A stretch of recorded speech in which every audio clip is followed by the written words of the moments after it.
Now, I could have had this invoke the shipping screen so it does it all in absolutely one step. But what I'll do is I'll just go to the second step that would have been invoked automatically, and I will say I'm gonna change this to S because it's being shipped, and I'm gonna put in that sales order number 5063,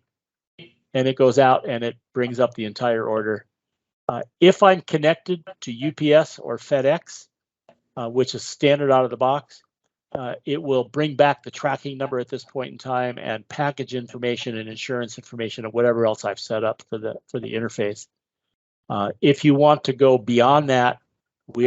do have a link to Ship Engine that allows you to get even more extravagant than just UPS and FedEx, post office and DHL and all those other freight carriers.